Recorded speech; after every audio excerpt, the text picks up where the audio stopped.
Good afternoon, everybody. My name is Teresa Castro, and I'm a proud alumna and staff member in UNC's Office of Alumni Relations. Thank you all for joining us today for the Alumni Career Panel, Alumni in Human Resources.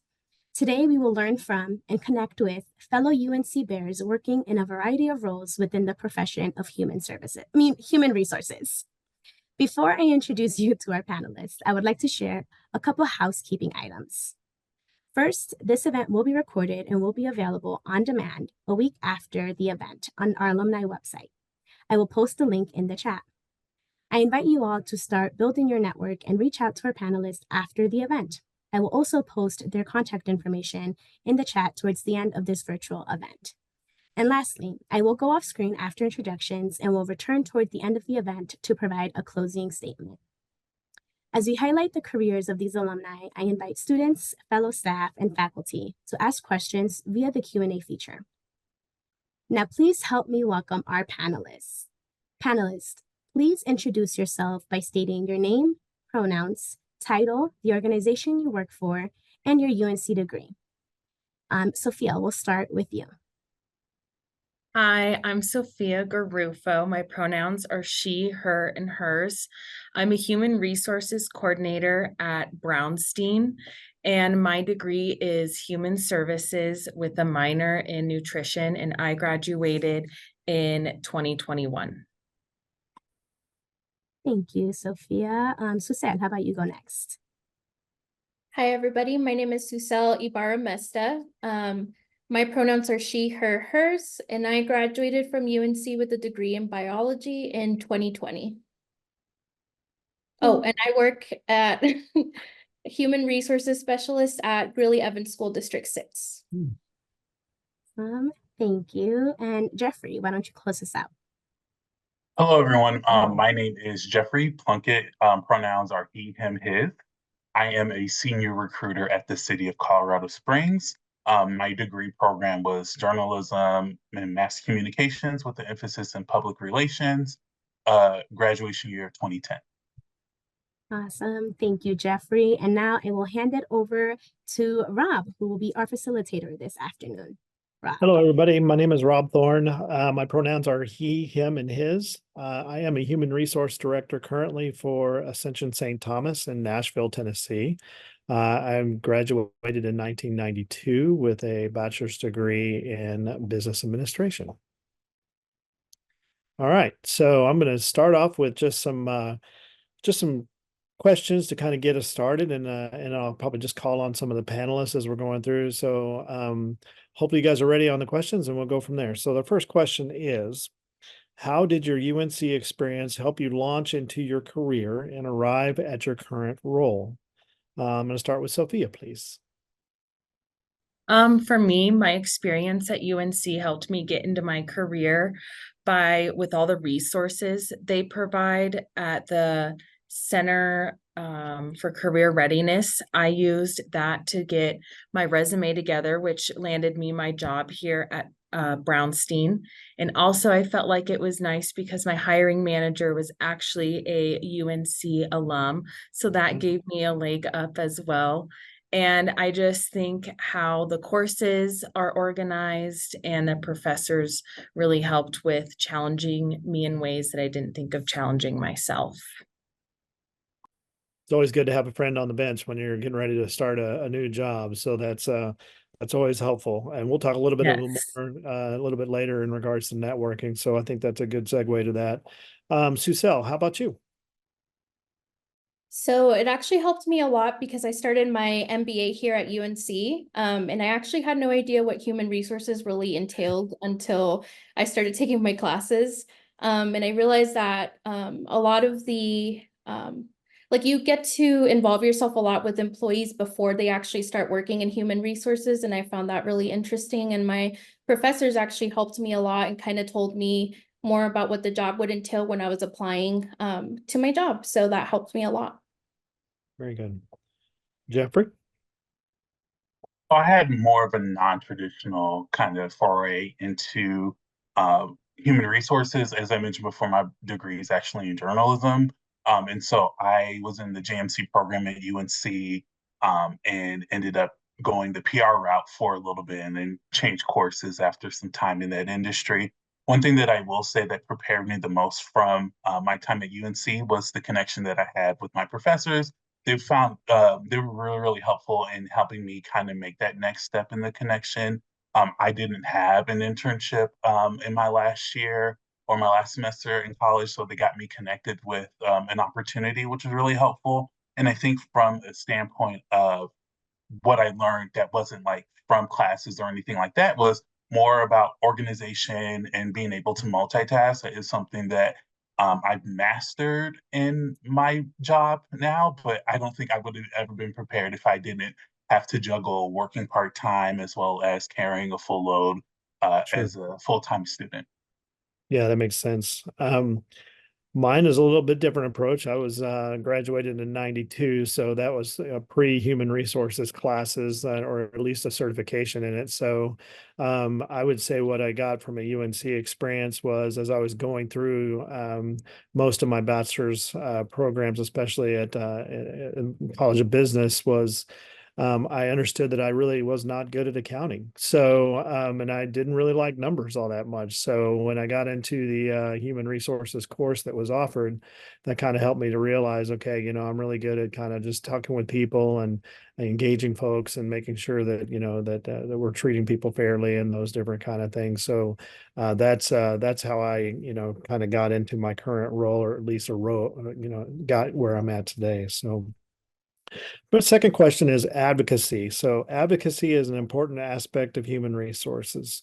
Can you share examples of advocacy work you've been involved in, whether for employees, HR practices, or organizational policies? How do you see advocacy continuing to shape the future of human resources? I'm going to start with Suzelle. All right, so I see human resources, advocacy play a huge role in human resources for the long run. You always want to make sure that everybody's getting a fair playing ground and everybody's getting their answers met, and that everybody has equal opportunity. A way that I've been advocating for some of my employees at work is by making sure that they understand, because of a language barrier. We have a lot of people at my job that speak Spanish and don't really understand English. So I've made sure to either translate documents that they need on a daily basis into Spanish, or for example, when we do our onboarding, we have to do fingerprints and get some demographic information from people. So I've translated some documents into Spanish there. That way people understand what they're answering, what they're being asked. Another way would be we do yearly Title IX and compliance trainings. And a lot of them are in English and on the computer, which a lot of Spanish speakers don't either have access to a computer, don't know how to work on them, or they just don't understand the trainings in general. So this year they've actually been translating into Spanish. And then we've also held a live training where I go over all of the guidelines and go over all of the slides and information. That way they have equal opportunity to, well, one, understand what's going on, and two, have the opportunity to ask questions if they have them. That's great. That's great. Jeffrey. Sure. I definitely agree with Joel that advocacy is extremely important in the workplace. I'll take it from a little bit of different perspective of inclusion, which is something that is very, very important to me in the sense of having a sense of belonging when you go to work, and also having access to do things within your wellhouse. So one of the big things that I do in my current job is I'm a part of a committee that puts on an event for local employers in Colorado Springs, where I'm based out of, educating businesses and HR professionals on the benefits of hiring people with disabilities. So we put on this event on a yearly basis. We've been doing it for the last decade or so. And we invite different community members and thought leaders in the local community, talking about how we can advocate for this workforce specifically. I think oftentimes people get a little antsy or anxious or nervous when they're approached with these situations. And we do have a lot of legislation that supports people with disabilities. So the American Disabilities Act, or ADA for short, is one that established to make sure that people are in the workplace have accessible accommodations to be able to do what they need to do. And so that's something that I've really found a passion in, because it's an untapped resource of workers that often kind of gets looked over. And there are, I think I was reading a stat the other day, it's about 60% of people in the United States that have some sort of disability, whether that is diabetes or something that's physical. So being able to have a space where people feel welcome is something that's important to me. Yeah. I like that. I think a lot of times, we have to be able to not only advocate, but, just to be that unbiased resource Mhm. in a lot of ways, and being able to just kind of play Switzerland, for lack of better words, and be the even keel in the room, I guess you could say, when you're having some of those discussions. So I Yeah. do, yeah, definitely. So great job, Sophia. I definitely agree with everything that my other panelists had to say on ways on we can improve and maintain advocacy in HR. So I don't have much to add on that aspect, but for my employees, how we advocate for them, my little niche part of HR is I do a lot of the onboarding for new hires. So part of guaranteeing to make sure that they are successful here at Brownstein is we do a 30-day check-in. So we check in with them via email to see how things are going with them, make sure they're being provided the right resources. And then we do a 60-day in-person check-in so they become familiar with HR and have a familiar face within HR. And we also make sure they're being provided the right resources then to see if they're running into any roadblocks or any of that. And then we also do a formal 90-day evaluation for them to make sure now that they are 90 days into the firm that they are set to go, and to see if they need any other resources. We also make sure they get the appropriate training when they're first hired. And we really try to make sure to hold our new hires' hands, because we want to set them up for as much success as possible. And then we take all that feedback and we try to improve our process as much as we can with that. So that's one way how we advocate for our people. And we also do mandatory HR trainings for everybody as well. Very good. So I've got a question that's come across the Q&A line, and this one is specifically for Jeffrey and myself. So, because we are the tenured, more senior HR people that are on the call. So, here's the question. So, since the COVID-19 pandemic, there has been much discussion about the evolving workforce and needs of employees and organizations. What have you observed as some of the major trends in HR over the past 5 years? And does it feel different landscape than it did pre-COVID? And I bet you're going to talk a little bit, Jeffrey, about working from home. Yes. Yeah, I think that was probably like the biggest shift that I've observed. Now, I've been in the working world for over a decade now, since I graduated in 2010. Yep. So long ago. So I've had some experiences with working in remote environments, but it is now a almost an expectation that there is some sort of hybrid model or fully remote for employees. The other thing that I've seen is that people have we kind of saw this exodus about 2 or 3 years ago, when there were a lot of people that were not that most happy in their current roles, and so we saw this exit of people transitioning into new positions right after COVID, kind of all the restrictions are lifted. So those are some of the bigger things that I've seen, mainly from the aspect of the demand of what employees are looking for. And so it kind of is a toss up when who has the advantage, whether that is the job seeker or the employer itself. So it's kind of interesting to kind of see how that ebbs and flows, because on one side it'll be kind of right at the mid to like end of COVID, where we saw tons of companies hiring at high levels. Yeah. And it was almost too many jobs and not enough people. And you're kind of seeing that kind of change as we come out of COVID. And also, people are wanting to be back in the office. So trying to manage some of those expectations from businesses and employees. It's interesting you said that because I was actually reading an article yesterday that had come out about Amazon and about how the CEO is basically requiring everybody to come back into the office for 5 days a week. So I'm wondering how much of a mass resignation we may have from Amazon from that respect, because a lot of people are looking for that, at least for that hybrid piece that is, that just kind of is. I would say that COVID has really shown that you can work from home, that you can do some of these things that are not required to be there. But I would also say to the Amazon side is that there's also value in having, people on site to collaborate with. It's easy to do a webinar and to do those different kind of things, but it's also easy to walk down to somebody's office and have a conversation with them in regards to maybe some strategy or something like that. So I see it's being a little bit more flexible, I guess, more than anything. So great answer. So this is my favorite question. Networking plays a key role in HR careers.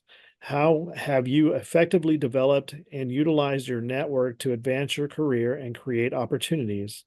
What tips would you give students on networking successfully in the field? Well, since I already got you, Jeffrey, let's go with you. Okay, sweet. I think networking is probably one of the most essential pieces of being a professional, just because you never know how a connection that you make with someone will impact you on the tail end of things. It's always just good just to try to leave a good impression with someone, and that's always what I try to do. I can call on a time when it was right after I got out of college. I was at my internship that turned into a full-time position for 2 or 3 years, and I was getting a little antsy, and so I decided to just part ways with the organization. I took some time off, and with the intention of not going back. Mm. And there was a colleague that I worked with in a different capacity.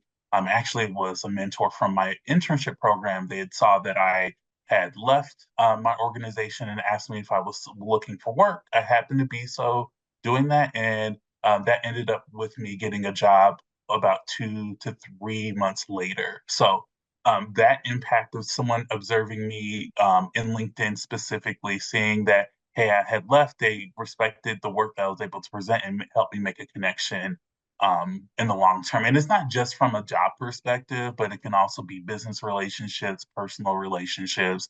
You never know how someone can truly be a resource for you, or you can be a resource for them. So networking is something that I will always encourage people to do. And I know that it can be nerve wracking, especially at events where it's supposed to be like a mixer or something like that. But sometimes it's like swallowing your pride, or I should say pride, swallowing your nervousness, getting the courage and trying to make a connection with someone. It can be about asking about weather, sports, something along those lines to try to make that initial connection. And then honestly, it can really take you very, very far. Yeah, my kids would say that dad could network at a funeral. So, it's you never know where you're going to be and who you might meet and those different kind of things for sure. Um, Sophia, you kind of referred to it a little bit earlier in regards to, having somebody on the inside to kind of help you with, kind of finding a job. So you want to talk a little bit about networking maybe?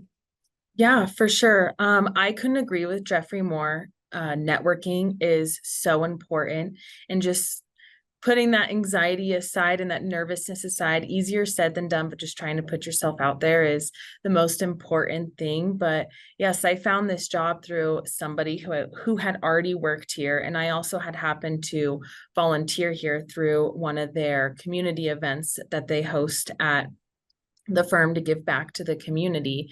And that's how I found this place, was through that networking event. And they told me to keep an eye on their hiring page online to find something. And I found something when I graduated college to kind of get my foot in the door through that. And then ever since I moved into this company and into my position, I've found other ways to network as well for people within HR and within the niche field of the legal world. And that has been going through ALA, which is the Association of Legal Administrators. And I've attended a couple conferences with them, and I've been able to network with people in other states and other firms who are different sizes and bounce ideas off of them to be like, okay, now that you're this big, what are you doing for your employees benefits wise? And how are you doing evaluations? And I did not know about ALA until I had asked one of my coworkers who is in HR as well. And she introduced me to this beautiful world of ALA and how to network as well. And they have a little like Facebook page almost where you can ask questions and get feedback as well. So you never know what you're going to find until like you look on LinkedIn or ask your coworkers or find that niche little field as well. That's fair. That's fair. Yeah, I think, being a part of some professional organizations is critical. Even if it's SHRM, from a Society of Human Resources Management, there's so much value in just being part of that network that you can, reach out to folks, ask crazy questions, not feeling, like you're, asking something silly. So that's great. Cecile, what about you? Yeah, so I definitely agree. It's really important to network and also like not be afraid to introduce yourself to whoever you meet. Similarly to both of my panelists, I found my job through somebody else. When I was looking for a job, I remember I had a colleague that worked at the district, and I asked her like if they were hiring, and she said, "Why don't you take a look at our open jobs?" And so I did, and I found the HR position that I'm in now. So that was really important to me. And similarly, I've referred other people to work with us as well. But yeah, definitely take a look at different organizations around your city or around where you live. My boss actually introduced me to a couple of organizations. She introduced me to Northern Colorado Young Professionals, and then through them, I met a few people that were actually part of other organizations like Hispanic Women of Weld County. And so just networking, and you find different people from different areas like real estate and marketing and economics. So it's really interesting just to like build yourself up, but then also be a source for people so that they can reach out to you if they have any HR questions, or if they're looking for people, like if you're looking for people for your company as well. Yeah. I would agree with you. I don't know how many times I get a phone call that says, "Hey, I've got an HR question for you," right? So you just never know. I would be remiss if I didn't say that, from a networking perspective, that the Alumni Association for UNC is critical as well. I serve on the board for that one, and just being able to have that network and to reach out and to establish those relationships, especially with new grads that are coming out. It's a great resource to, identify people through LinkedIn that may be associated with a certain organization that you might be interested in. And then, oh, by the way, oh, look, there's somebody that's from UNC. And so you immediately have that connection, I guess you could say. And so UNC is one of the largest universities from, just folks living in Colorado from that perspective that, that can help you with that too. So, great answers. I love it. Let's move on. And I do have a couple more questions that are coming in through Q&A, but I think they're going to relate to a question a little bit later. So I'm going to address those in just a sec. HR field can be quite demanding. Can you describe a major challenge you encountered in your career and how you managed to overcome it? What advice would you offer to students on tackling learning from similar challenges in their future HR career? I'm going to start with Sophia this time. For me, a major challenge that I've experienced is being aware of all of the acts and laws that are being passed that are related to employment law, because my company has 12 different locations, and a lot of our locations are in California. California has very unique employment laws and rules and special trainings, you name it. And it seems like they change every single day. So I have really built networks with the people who are in my California offices to inform us. And then I also try to stay informed on what is potentially going to get passed. So I can put that on my radar and my boss's radar on what we need to update in our handbooks. Because, for example, a lot of the leave policies have been updating nationwide and statewide. So we've had to adjust those. And then one other challenge I've experienced is maintaining a lot of the processes we have, which is like I-9 retention, making sure I'm pulling those at the right time, and keeping up with all of our attorneys who get licensed to practice in different states and making sure they're in good standing, and then yearly evaluations. The list could go on and on. I could sit here and tell you guys for hours all the processes there are in HR, but I won't do that. But those are just some of the challenges I've encountered, and how I address them is I try to put them on my calendar as much as possible as monthly or weekly reminders. I try to build quick reference guides. So if I'm not able to do a task, one of my colleagues can take it over and they know exactly how to do it. And it's just nice to have to refer back, because some of those processes you don't complete until the next year. They only happen one at a time. Great. That's good. Yeah, processes are always fun. Susel, how about you? Yeah, so very similar to Sophia, working in education, there's a lot of little stuff that you have to remember and pay attention to. For example, when you're onboarding a new teacher and you need to place them for their salary, you have to take into consideration their licensure and make sure that that's up to date and that they're licensed to work in the state to begin with, and licensed to work in whatever subject that they're wanting to teach. There's also things like verifications of employments that you have to take into consideration, because you can't give somebody experience unless they necessarily have the proof saying that they've worked there.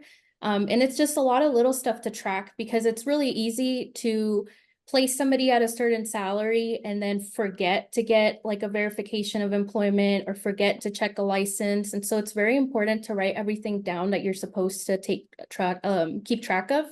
The way that I do that is I love taking notes. Smart sheets and Excel sheets, they're very similar. Just type in all the information that you're missing and keep track of it. That way, you know, like in a month from now, when something is due, you know that you can keep track of it and reach out to that person in specific and make sure that they have everything that they're supposed to have. And also following up with the calendars. Calendars are my favorite. They're very important. You just write everything that you can in your calendar. It doesn't matter if it's something really random, like email this person at this time, because it will help you keep organized and it'll help you out in the long run. I would say I hate my calendar just from a standpoint of everybody has access to it. So very good. And and I think you're right from a documentation perspective. One of my favorite mottos is if you didn't document it, it didn't happen, right? So it's about, making sure that we're documenting correctly and making sure that we're, keeping those notes and so on. So that's really good. Appreciate that. Jeffrey, how about you? Yeah, so there's two big challenges that I face in my career. The first one is being volume. I've always kind of worked in spaces where I had a lot of work and not all of the time to get that done. So being able to be organized and then kind of prioritize, that's been like my biggest savior. So Cecile and Sophia said, staying as organized as possible, taking very copious notes and things like that so that I know when I can, or things are in processes, especially if I'm sick or something like that, it is in a good place to where someone on my team can pick it up.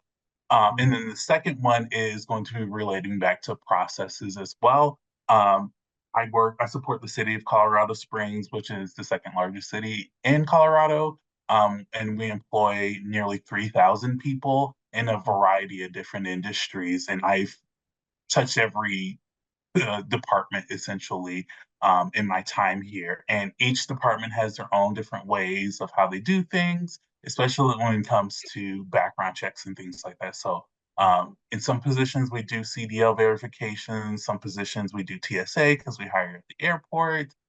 Some positions we'll have to do MVR checks. Some positions we hire minors. So it is a lot to try to keep up with. And so one thing that our team has done is we've created essentially guides or desk manuals for all of our processes.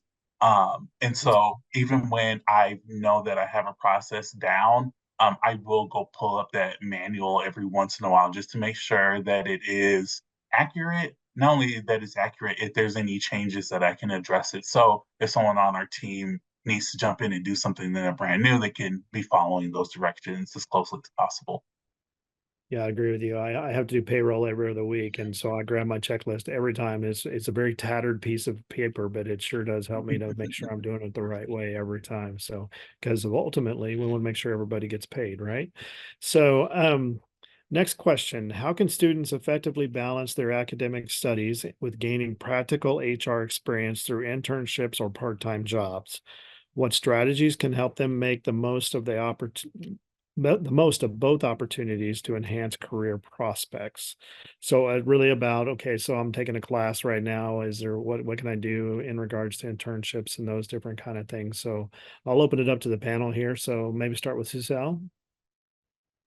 Yeah, so my biggest piece of advice with finding internships is definitely use your resources. UNC has like Handshake and they have different departments that can help you. I remember when I was in undergrad, even though I didn't do human resources, I did science. And so definitely ask your professors as well, because they do know resources and they know opportunities that they can recommend students for. And then balancing with school, it's really important to keep a schedule. You can't get anything done unless you have time, and you don't have time unless you organize yourself. And so it's really important to prioritize and then just make sure that you get all your deadlines together and you make sure that like prioritize school over internships and other things as well, because school is also very important and you need to graduate in order to get a nice job. So Very good. I like that. Sophia? I couldn't agree more. Networking using Handshake was really great.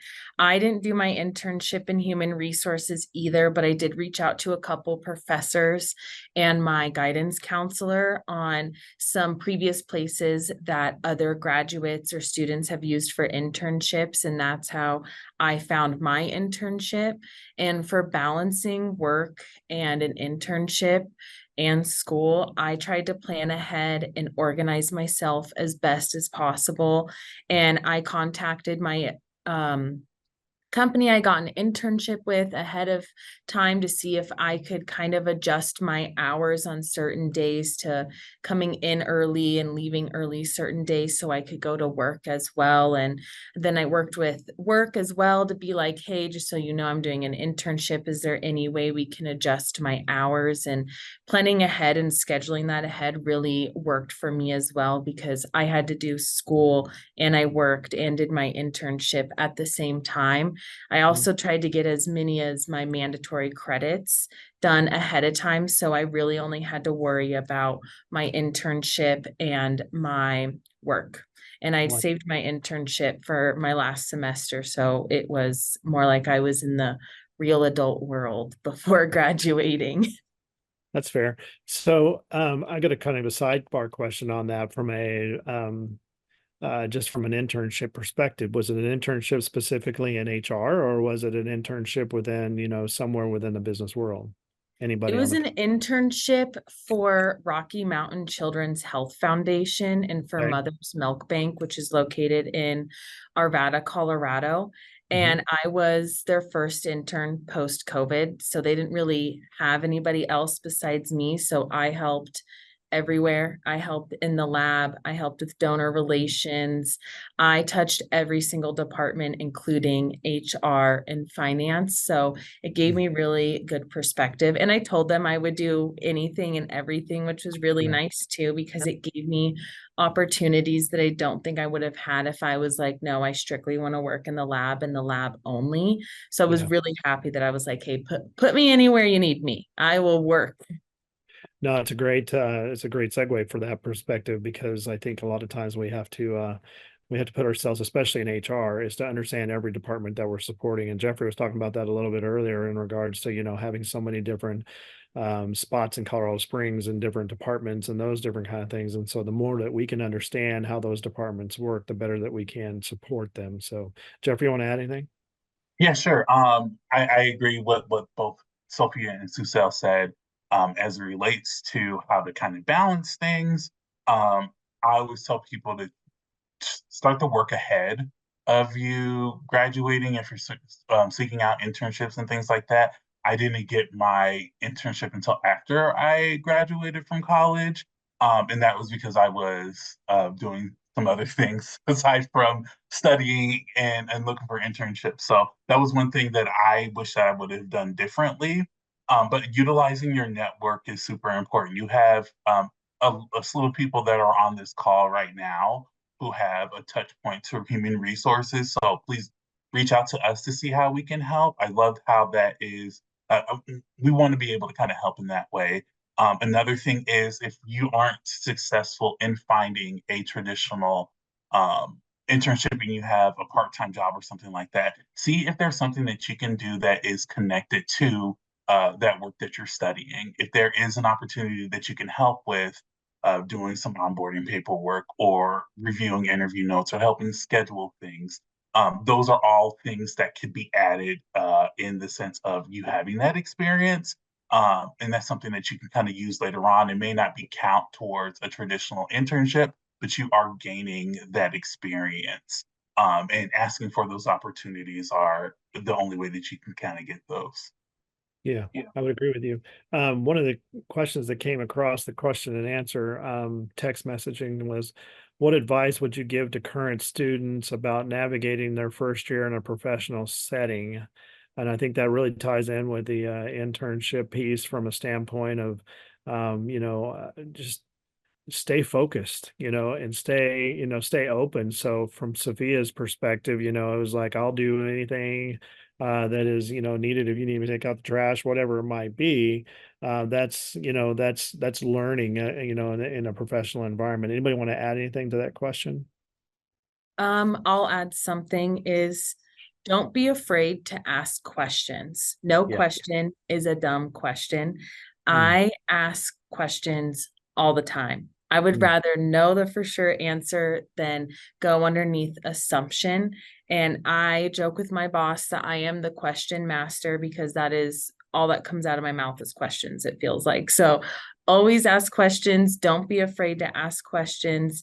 And it will help you so much if you do that. Great, great. Another question that came across was, what skills do you think future professionals should focus on developing to remain competitive? So what skills should professionals focus on developing? I'll open. I would say communication, and that's probably going to help from a Jeffrey perspective, as that he would probably reinforce that. But it's really about being able to do presentations and to be able to communicate effectively, and to as you're walking through any situation that you might be inside of HR, is to be able to communicate effectively. Is there anybody else that might want to add to that from a just what they should focus on in their professional setting?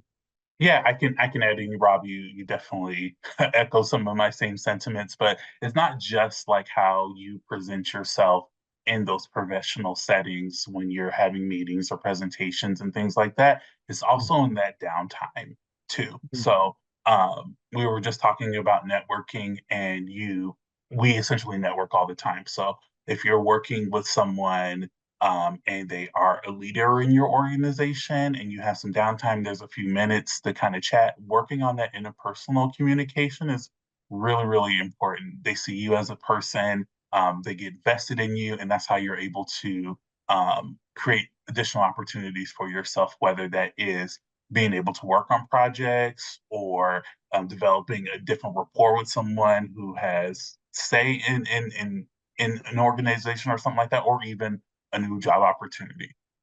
That's fair.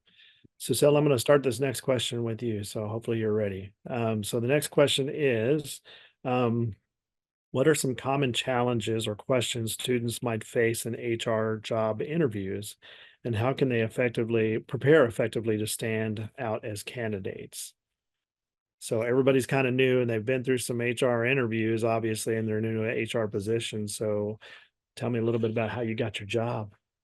Yeah, so this was probably my favorite question on the questionnaire because I come from a field that has nothing to do with HR. I worked in a lab for 2 years, and so when I applied for my job, I was pretty nervous with the questions they were going to ask me because I didn't know a lot about HR at the time. And the truth is, they're going to ask you a lot of questions that you probably don't know the answer to, and that's okay.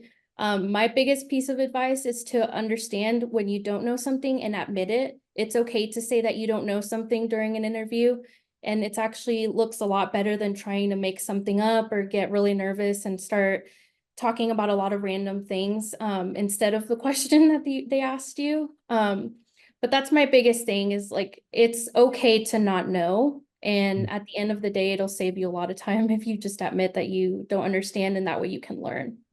Yeah, and I would say I would reinforce that too in regards to an interview perspective is that there is something out there that you don't know. You can always flip that question and say, "Can you tell me a little bit about more, or maybe a situation that you're in that forced you to ask that question?"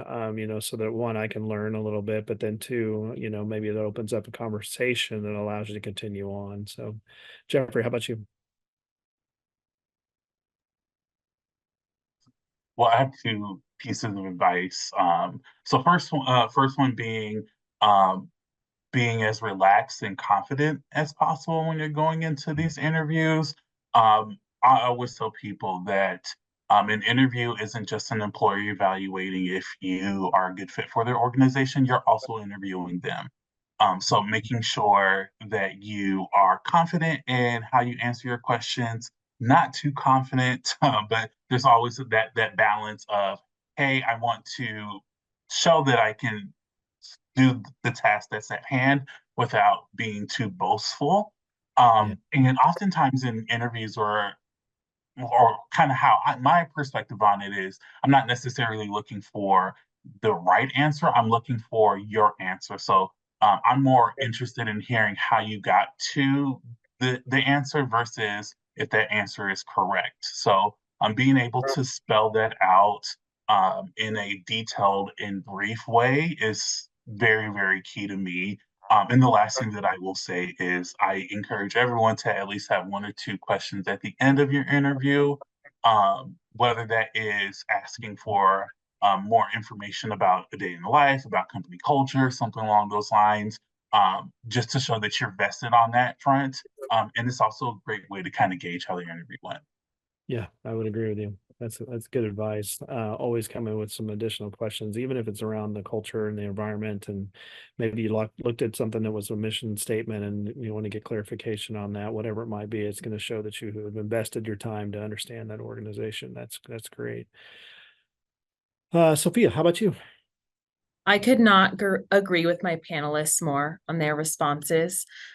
How you answer the question really matters, and being confident and calm during your interview as well. I know it can be so nerve-wracking to do the interview process.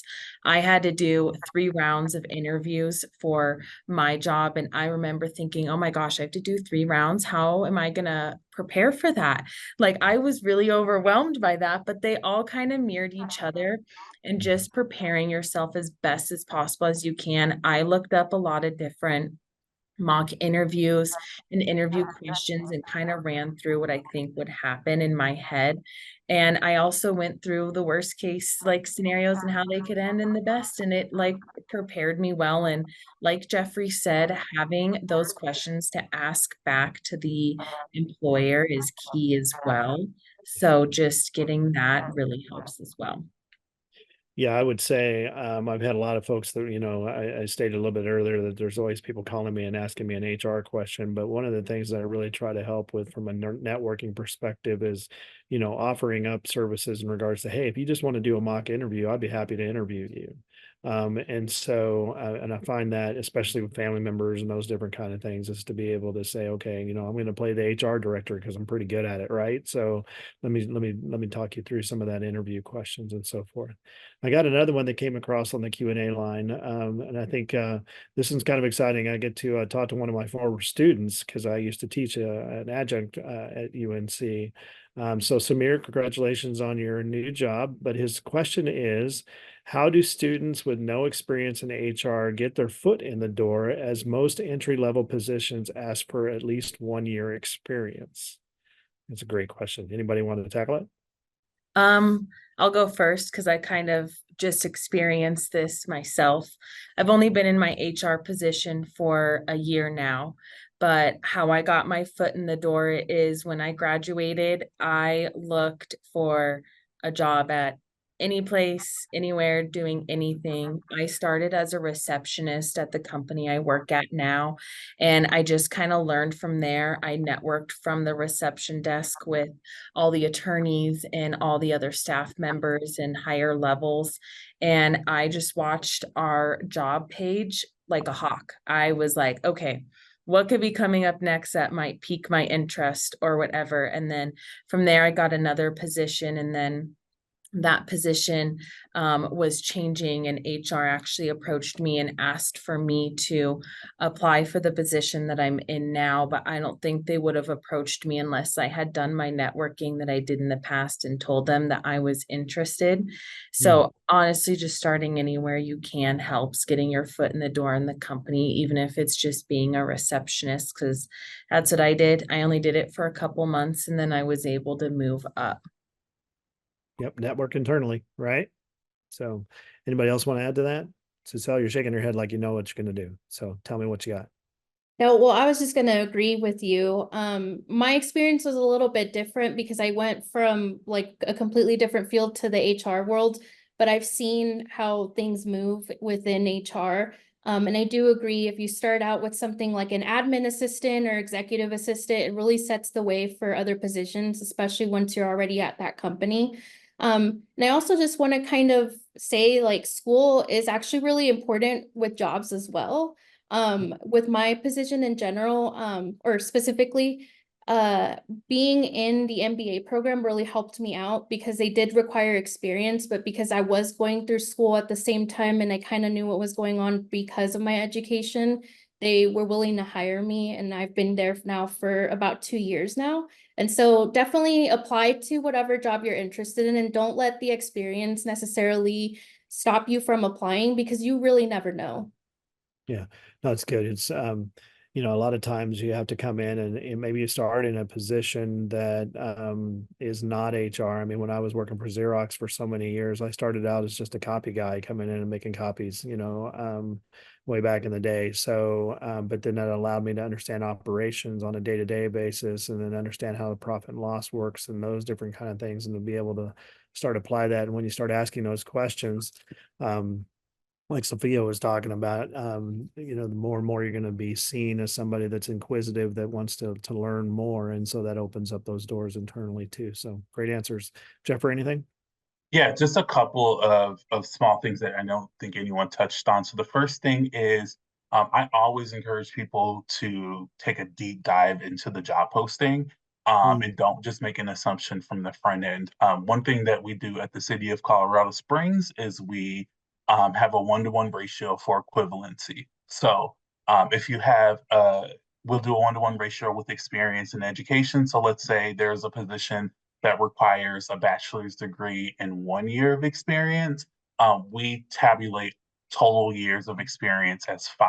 So if you have associates and 3 years experience, you would still qualify for the position. If you have a master's degree, you would still qualify for the position. So kind of like Cecile was saying, don't limit yourself. If you see a job posting, you're like, oh, I don't know if I'm qualified for it.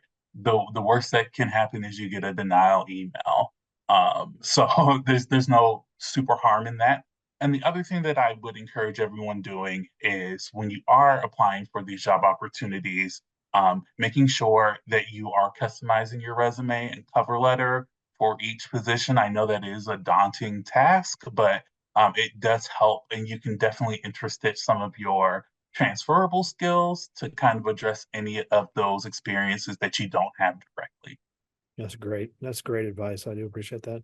One of the questions that came in also was, what platforms do you suggest to look for jobs in HR? And so we've talked about it a little bit on LinkedIn. You can actually do searches for human resources or payroll or whatever, you know, specific thing there. But I think one of the things that I've used in the past is also a website called, I think it's called I Hire HR. Is another one that you can use, and that's a lot of postings there too as well. Does anybody else have kind of places to look for HR jobs? I was going to suggest Andrew Hudson's job list. If you guys aren't familiar with Andrew Hudson, he puts together um, tons of different job opportunities local in Colorado. Yep, And so I think he's a really, really great resource to dive into. that's a good one. I forgot about that one. That was good. One other resource is looking at recruiting firms and who they are trying to recruit jobs for. For example, one recruiting firm that my company uses and a lot of other companies use is Robert Half. We hire a lot of people through Robert Half, and then you kind of get that feedback not only from the person you're hiring with, but also the recruiting firm as well. And it can help build your resume and your cover letters to stand out even more with that feedback. Yeah, that's good. Giselle, anything? I found my job by, like, it's kind of funny, but I just looked up HR and then near me. But Indeed is Google also search. a good way. Yeah, Google's a really good engine to look for things, especially if you're looking in a certain location or a certain company. Indeed is also really good, and I really like LinkedIn. I know it's already been said, but it's really nice because it'll tell you if you match the skill set, and so then it kind of narrows down what you should apply to, or I guess can apply to. Yeah, I would take the LinkedIn piece one step further. If you're serious and you're really looking for that job, there's an option that you can select that is a little bit higher end from a LinkedIn perspective, from a membership perspective. You can actually pay a little bit extra each month, and you have the ability to actually reach directly out to recruiters that might have posted that job. So you can start, from a networking perspective through that too as well. So it's always nice to get a personalized email when I'm out doing a search and those different kind of things. So that's good. All right, last question, because we're coming up on the end of the hour here. So can you provide a final word of advice for UNC Bears currently seeking a career in field of human resources? So I'll start with Sophia.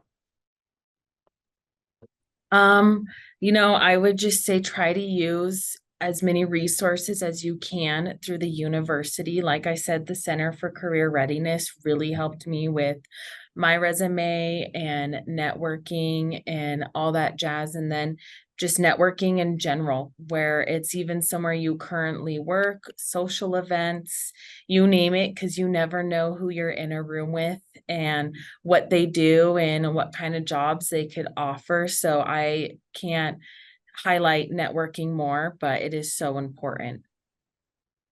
Good. Giselle? I think my biggest piece of advice is to always ask questions and feel comfortable not knowing things. Asking questions will get you a really long way. And it's really important too, if you feel like you don't know something, to be comfortable in admitting that and being able to search for the answers. Yeah, that's good. Yeah, being inquisitive is definitely a good one there. Jeffrey, anything? I mean, echo a lot of the same sentiments that both Sophia and Giselle said. The one thing that I would say is don't hold back. Put yourself out there. You're not going to get any traction if you're not trying to do that at least. And again, lean on your resources and network. So hopefully I'll have a slew of LinkedIn requests after the panel today, because this is why I do what I do, because I love to try to make those connections with people. So Well, my phone's blowing up right now, so I know that people are looking for LinkedIn advice, so that's good. And I would say Bears never give up. So, just continue to push, to continue to, you're going to get a ton of no's along the way, but there's going to be that one yes, and that's going to be the one that that you're destined to jump into, and that's going to give you that first opportunity. So, thanks everybody on the panel for answering all my crazy questions and helping out. But I think I'm going to turn it back over to Teresa, and we'll go from there. Yes, thank you, Rob. And thank you to all of our panelists, our moderator, to all of you for joining today. It is always an honor and a pleasure to host fellow Bears and to hear about their UNC experience, unique identities, career paths, and industry insights. Throughout the semester, we will be hosting many more virtual alumni career panels. And to learn more, you can visit www.unco/alumni/careers. And before we end, we have a colleague over from the Center for Career Readiness who will share a little bit of insight and resources that they offer. Thanks, Teresa. Thank you to all the panelists who have already done such great marketing for the Center for Career Readiness. It's true. Hi, my name is David Bissell. I use he, him pronouns, and I am also a fellow alumni. So working here in the career readiness, we're here to support you with all the things career-wise as a current student and also as an alumni for up to 3 years after graduation. So you should be taking advantage of those resources. Resources like what? Our office connects UNC Bears like yourself with quality on-campus community and national employers through your career, also through the handshake tool that has been mentioned a few times, and hosting on-campus career fairs each semester. Students are encouraged to schedule an appointment with career counselors like myself or my teammates, and we'll help with resumes, cover letters, reviews of those documents, your job internships, grad school search support, mock interviews, which have been heavily mentioned.